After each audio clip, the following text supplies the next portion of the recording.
कोल्हापूर जिल्हा परिषदेत अध्यक्षपदाच्या निवडीवरून सध्या जोरदार राजकीय हालचाली सुरू आहेत। सर्वाधिक 20 जागा जिंकून राष्ट्रवादी काँग्रेस पक्ष जिल्हा परिषदेत क्रमांक 1चा पक्ष ठरला। असं असलं तरी अध्यक्षपदासाठी भाजपनं आक्रमक फिल्डिंग लावली आहे।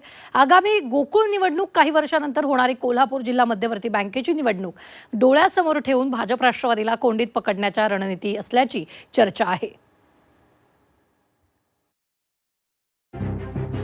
महापालिका निवडणुकीत ज्याचे नगरसेवक जास्त त्याचा महापौर हे सूत्र महायुतीमध्ये ठरलं होतं। मात्र जिल्हा परिषद निवडणुकीत हेच सूत्र बदलल्याचं चित्र आहे। कोल्हापूर जिल्हा परिषद निवडणुकीत राष्ट्रवादी काँग्रेसला 20 जागा मिळाल्या असल्या तरी अध्यक्षपद राष्ट्रवादीकडे राहील याबाबत महायुतीत एकमत झालेलं नाहीये। भाजपने जनसुराज्य पक्षाशी हातमिळवणी करत अध्यक्षपद आपल्याकडे कसं राखता येईल यासाठी राजकीय व्यूहरचना आखल्याचं दिसतंय। भाजपच्या 12 आणि जनसुराज्य पक्षाच्या 5 जागांच्या जोरावर अध्यक्षपद मिळवण्याचा प्रयत्न सुरू असल्याचं मंत्री चंद्रकांत पाटील यांनी काही दिवसांपूर्वी स्पष्ट केलं। कोल्हापूर जिल्हा परिषदेमध्ये भारतीय जनता पार्टीचा जिल्हा परिषदेचा अध्यक्ष व्हावा असा आमचा आग्रह आहे। माननीय मुश्रीफ साहेबांचं माझे 20 तुमचे 12 मग तुमचा कसा असं म्हणणं आहे। आमचं म्हणणं असं आहे की जनसुराज्य आणि भारतीय जनता पार्टी ही 2 शरीर एक आत्मा आहेत।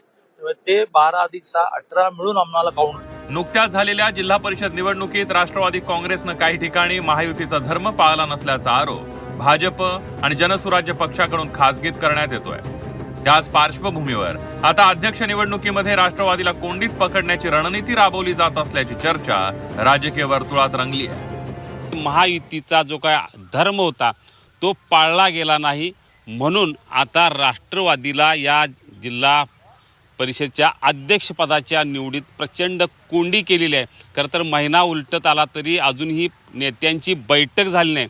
बैठक एवढ्यासाठीच झाली नाही की एकमेकांना कोंडीत त्या बैठकीत पकडलं जाणार हे नक्की आहे। त्यामुळे बैठकीत नेमका पुढाकार कुणी घ्यायचा यामुळेच ही बैठक झाली नाही। या सगळ्या माध्यमातून राष्ट्रवादीला कोंडीत पकडण्याचा प्रयत्न भाजप, जनसुराज्य आणि शिवसेना हे तिन्ही पक्षांचे नेते करतात। सर्वाधिक जागा मिळाल्यामुळे अध्यक्षपदावर राष्ट्रवादीचा नैसर्गिक दावा मानला जातोय। कोल्हापूर झेडपी अध्यक्षपदाची निवडणूक ही केवळ अध्यक्षपदापुरती मर्यादित न राहता आगामी गोकुळ आणि जिल्हा बँक निवडणुकीची रंगीत तालीम ठरण्याची चिन्ह आहे। आता राष्ट्रवादी काँग्रेस आपली पुढची चाल काय खेळणार, अध्यक्षपदाची माळ नेमकी कुणाच्या गळ्यात पडणार याकडे संपूर्ण जिल्ह्याचं लक्ष लागलंय। प्रताप नाईक, झी 24 तास, कोल्हापूर।